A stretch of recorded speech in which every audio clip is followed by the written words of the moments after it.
Every year, shelters across the country release their annual numbers, live release rates, intake numbers, animals saved. And a lot of those numbers look really good. But here's the question nobody is asking. Saved into what? Helped how?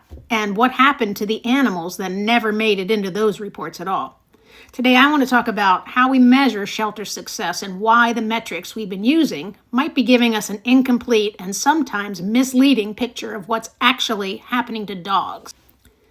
The two numbers that dominate shelter reporting are intake rate, how many animals come in, and live release rate, how many leave alive. And to be fair, these metrics came from a good place. For decades, shelters euthanized staggering numbers of animals, and advocates needed a way to hold them accountable. Counting who got out alive was a meaningful starting point. But here's the problem. These numbers measure movement. They don't measure welfare. A dog that gets transferred to a rescue out of state, live release. But without follow-up, for all we know, that dog is just warehoused somewhere else. A single clear the shelter event can rapidly bump up the live release rates, but the reality is a high return rate, neglect, and dogs disappearing from the system. A dog that spends 18 months in a kennel deteriorating mentally and physically counted as a success as long as it eventually walks out the door. The metric tells you the dog left. It doesn't tell you what happened next or what the dog experienced getting there. Let me walk you through a few scenarios that don't show up cleanly in the numbers. Scenario 1, a family is struggling. Maybe they lost their job or they're moving and they can't figure out how to keep their dog. They call the shelter. The shelter's full, so the dog isn't accepted. That family has no support, no resources, no referral. What happens to the dog? We genuinely don't know because it was never counted. Scenario 2, a shelter is under pressure to keep their live release rate high. A dog with behavioral or even medical challenges gets transferred to a rescue organization in another state. The shelter logs a live release, but there's no follow-up, no accountability. That dog could be thriving, or it could be suffering in a different facility. The number looks the same either way. Scenario 3, a stray is reported. The shelter doesn't have the staff or the space to respond that day. The call goes unanswered. That dog isn't in any report. It was never picked up, never counted, never helped. Scenario 4, and this one's important. We talk about strays as if they're all lost dogs with owners out there searching for them. But the reality is a growing number of dogs being picked up or not picked up are dogs that were deliberately abandoned, dumped. Their owners aren't filing lost reports because they aren't looking. That changes everything about how we think about the problem. A lost dog is a reunification challenge. A dumped dog is a surrender that never got counted. No intake form, no resource conversation, no record that it ever happened.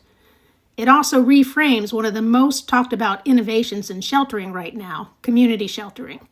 The idea is that neighbors, Good Samaritans, and volunteers temporarily house stray animals while reunification or placement is arranged. For a genuinely lost dog, that can be a beautiful solution. A dog stays out of a stressful kennel environment. The outcome is often faster and better for everyone. But for an abandoned dog, community sheltering doesn't solve the problem. It relocates it. The responsibility that belongs to the shelter and to the system gets quietly transferred onto a volunteer, a neighbor, someone who said yes to helping for a few days and may end up holding that dog for months with little support and no clear path forward. That's not innovation. That's passing the shelter's responsibility onto the community. And here's where it gets harder still. Most of these abandoned dogs are unaltered, which means that every dumped dog that isn't recovered isn't just one animal suffering. It's a potential litter. And then another and another. You know how that goes. The problem doesn't stay static, it compounds.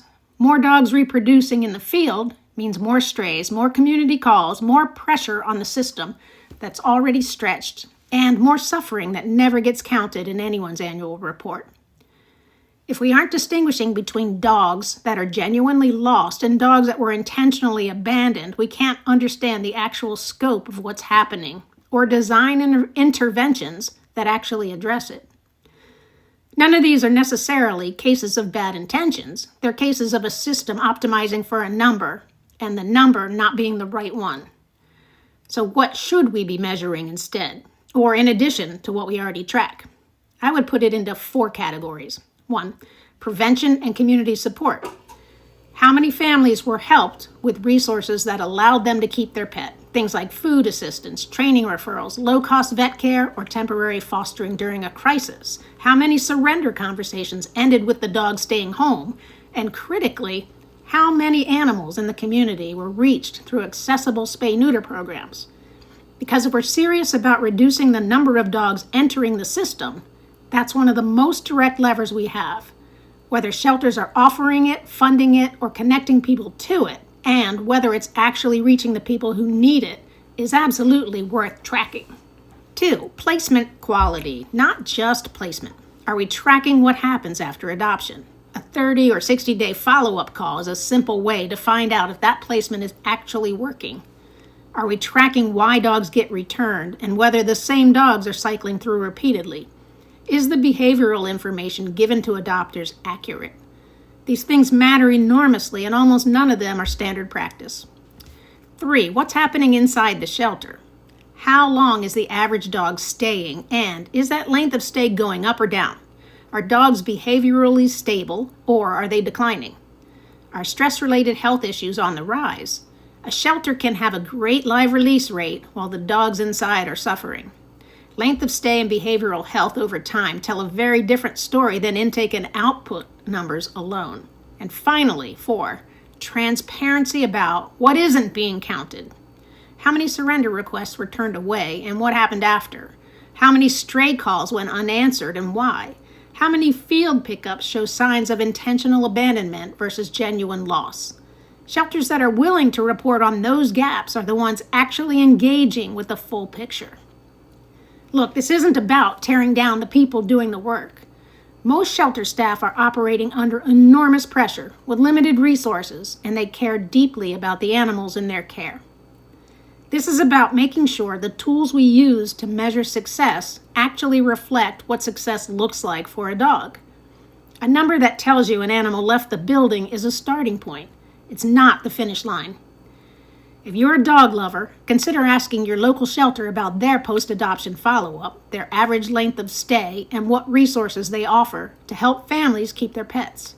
If you work in animal welfare, consider advocating for more transparent, welfare-focused reporting, even when those numbers are harder to talk about. And if you fund or set policy for shelters, consider what you're actually incentivizing when you reward live release rates alone. The dogs can't tell us what they need, but we can build better systems to find out.